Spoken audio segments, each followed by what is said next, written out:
So, after all the news articles over the last few weeks around stop illegal streaming, stop buying IPTV, you could end up in jail, users are in trouble. If anyone doesn't know what I'm talking about, I'll link a video underneath. But what these are all about, there's a lot of articles come out, whether they're true or not, whether they're just scaremongering, that is down to opinion. But I found an article today which was very interesting.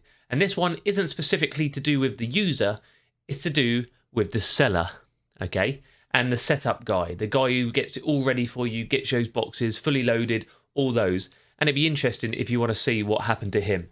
So, before we do that though, if you're interested in streaming, whether it's a news, whether it's streaming websites, whether it's Fire Sticks, Roku, Android TV, do remember to hit that subscribe button. We're closing in on 600,000 subscribers to keep you all up to date and streaming for free.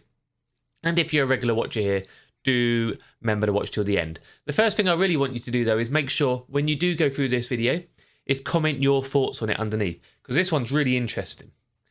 1 million pirate TV box seller avoids prison due to private prosecution delays.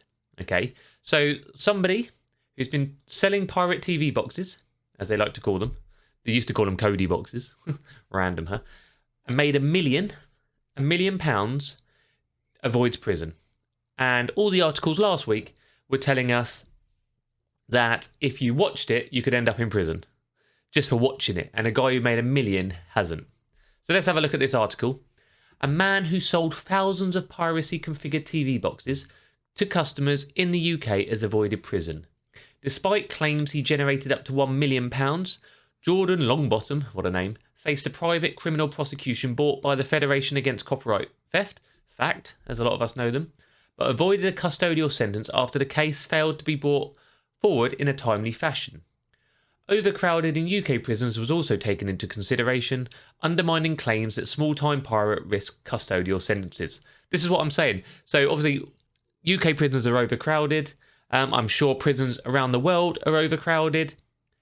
And they want to put people in prison for watching pirate streams. Your thoughts are always welcome. Let's see this one then. So TV drama Mr. Bates versus the Post Office tells the story of Post Office Horizon scandal and the lives torn apart by 700 successful private prosecutions of entirely innocent self-employed sub-postmasters. People outside the UK may not understand this story. It's mainly where there was obviously a private prosecution. A lot of people, their lives were ruined. After the miniseries was seen by millions earlier this month, private prosecutions, which allow alleged victims of crime to prosecute their own criminal cases, are now a topic of national debate. As a result, the government is under pressure to act against what some believe is an emerging two-tier justice system, where the state lacks prosecution resources, capability or both, and in fraud cases in particular, those with significant financial resources could obtain justice privately. Regular citizens, on the other hand, cannot. So that's the issue. Big companies coming after the single man or the normal guy because we can't fight, their legal teams. It's that simple.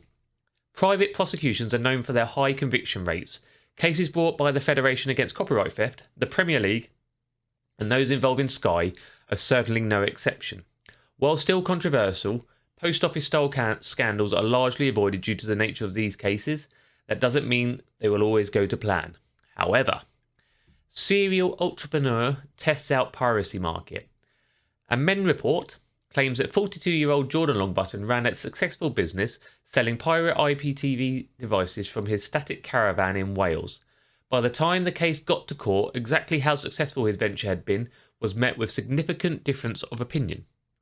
A private prosecution brought by the Federation Against Copyright Theft alleged that Longbottom's operation ran from August 2015 to May 2017 using Facebook to attract customers. It was claimed he sold pirate TV boxes to thousands of customers at prices ranging from £100 to £175. At Manchester's court, the prosecution claimed that Longbottom's venture brought in up to £1 million. He disputed that with his own estimated of roughly £300,000. So again, this is a case which obviously someone is arguing it. If they can't prove how much you've earned. Guilty plea for leniency. Whether Longbottom's business scheme generated £1 million or £300,000 or not, private prosecutions brought by FACT, including those involving the Premier League, have seen people go to prison for much less than that. According to the defence, Longbottom was terrified at the prospect of prison, but all things considered, this wasn't actually the most serious of cases in the current climate, his lawyer argued. Just as police funding cutbacks and a failure to invest in fraud-specific training has led to a rapid rise in fraud and rise in private prosecutions, failure to invest means Britain's prisons are full. As a result, prisoners are being released early and courts are being advised to only hand down immediate custodial sentences in the most serious of cases. For our reality check, the Daily Mail's latest scare story, part of a campaign that's produced a series of stories since early December, claims that those who simply use illegal streaming platforms could even face time behind bars. Citing Section 11 of the Fraud Act 2006, which covers obtaining services dishonestly, a conviction could mean 12 months in prison. The article warns, adding that if the offence is a serious one, those involved could face a maximum sentence of 5 years. Scare story, yes, but consider the big picture. Surprisingly, the Daily Mail is correct. That's exactly what the law says, and it could happen, at least in theory. In practice, there's some terminology to review first. A serious offence isn't enough to warrant prison under the current advice, since only the most serious of cases qualify. Interestingly, the judge had already noted that whether Longbottom had generated 1 million or 300k, the amount wouldn't have made any difference to the sentence handed down. It would be extremely foolish to replicate in a real-life scenario, but the standard set here is surprising. Apparently, it's possible to sell thousands of pirate boxes and generate up to 1 million, get arrested but carry on for another 3 months regardless. Hope for a delay in the prosecution side and then just stay out of trouble for a while. That being said, staying on the straight and narrow can be challenging for some people. Madness. Madness. What do you think on that one, guys? Do let me know your thoughts underneath. If you want to read my opinions on the illegal streaming for your users, I'll link that underneath. If you're worried about anything online, whether it's streaming or not, I don't know what you do. We don't condone third-party streaming here. We don't condone IPTV. We only do official sources. But if you are worried about your online privacy, we would recommend a VPN. We will link a VPN underneath for you. IPVanish is one of the best VPNs on the market, some of the fastest speeds, no logging, and you can use it. This isn't me pushing it because of streaming or however you do it. It works well with streaming, but it's here for your privacy. I use it on a PC, on a mobile phone, because I don't like my information and my data being sold. And I also don't like people knowing what I'm doing, so I'll link that underneath for you as well. Remember to hit that subscribe button, drop me your thoughts on that article underneath, hit me a like, and we'll be back tomorrow with a brand new video. Thank you all for watching, and I'll see you soon.